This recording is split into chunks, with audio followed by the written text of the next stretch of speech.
Hey everyone, in today's video we're going to be talking about Pangram 4, the AI detection tool that Pangram Labs have released.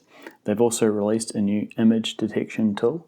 In this video I'm going to look at this post where they explain the new model release, and we're going to run some examples of text detection and image detection through the tool, and also have a look at how the browser extension actually works on Substack and LinkedIn, so you can see what you're actually getting if you install the browser extension and pay for Pangram. Introducing Pangram 4. Today we're announcing Pangram 4, our most powerful and accurate AI detector to date. Pangram 4 is over 6 times larger than its predecessor, and it demonstrates significant improvements in humanizer detection. So that's where people are running their AI generated content through a humanizer to try and defeat some of these AI detection tools. Identification of AI assisted text, so that's where people are using AI to help with editing, which is something I do. And boundary detection on interspersed human and AI content. It is also a robust detector of the latest frontier models. So that's an interesting thing that not a lot of people know. Based on the different patterns and how different models generate text, Pangram can figure out where a piece of AI generated text came from. Results. On internal benchmarks, Pangram 4 achieves a false positive rate of just 0.0041%, or roughly one false positive for every 24,000 documents. Pangram 4 has also a marked reduction in false negatives, achieving a false negative rate of 0.3396%, down from Pangram 3's false negative rate of 1.99% on our new challenge datasets. To our knowledge, Pangram 4 is the first AI detection model that is able to differentiate AI edited writing from interspersed human AI content simultaneously in a single pass. It is robust against humanizers and adversarial prompting, identifying AI involvement in humanized output 98.83% of the time across 13 popular commercial tools. It generalizes across frontier models. Every model family is detected with a false negative rate below 0.7%, with no significant correlation between a model's release date and its detectability. So we're just going to Pangram 4.0, United States Constitution, taken from senate.gov, and that is 100% human written. I got Gemini and Grok to make 2 cat on a surfboard images. Let's see what they find. So this is a pretty obvious test because it's got the Grok logo in the corner, but one reason why I wanted to do this anyway was just to show people that when you use these tools, they have these things inside them that actually flag that the content was generated by AI. So it's a tamper-evident record embedded in the file itself. So people trying to sometimes hide these or take out some of these, and it doesn't always work.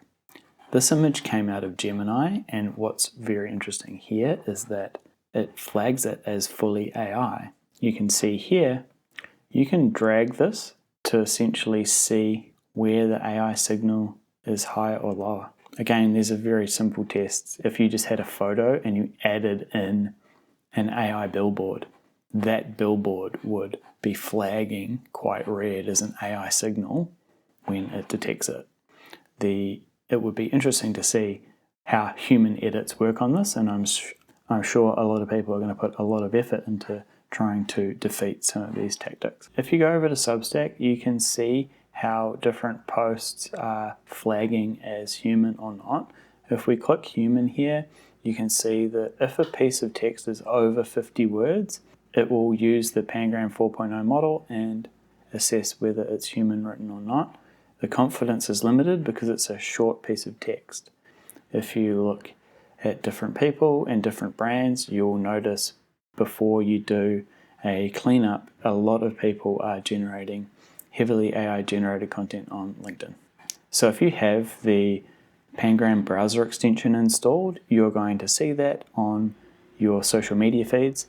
Personally, I've been using it for a few months and I found it very useful. I don't have anything against using AI in your content generation and your research and editing processes, but a lot of people are trying to cover up that usage or not disclose it, and it's also not obvious to some people if something is AI generated or not. As much as people say that they think they can always recognize AI generated text, it can actually be harder for people who aren't using the tools heavily to generate work product themselves to pick up on some of the tells.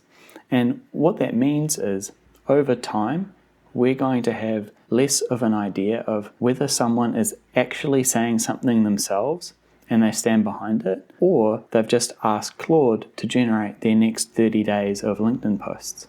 And I used to not think that this was such a big issue, but there are real risks around epistemic erosion and the quality of content on the internet. The lowest common denominator use of AI, where people are just asking for the output without putting in the effort to do research and refinement and going back and forth to actually build an output that is reflective of someone's thinking, is where we've ended up very quickly with the rapid adoption of AI tools.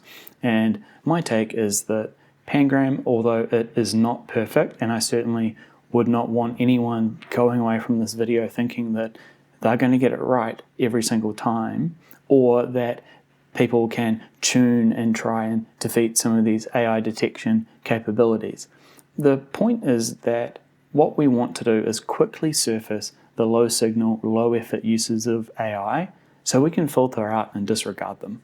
So that's how I use it anyway. I think that while there are obviously very legitimate and helpful uses of AI in my own content creation at the moment, I've pivoted away from AI generated content quite a big way over the last few months, especially since I started using dictation and voice control a lot more. I use AI a lot in the research and editing process, but most of my written content is me dictating something, and voice dictation, I think, is something that is going to become more common, because with the amount of effort you will increasingly have to spend to humanize or train a local model to defeat tools like this, you might as well have just voice dictated the note, voice dictated the LinkedIn post, voice dictated the email. Raising the cost of lazy use of AI, I think, is an important social good, and it's going to be super interesting to see how the responses are to this model. Let me know what you think in the comments. Do you think AI detection is all nonsense? Are you a Pangram user? How do you find it?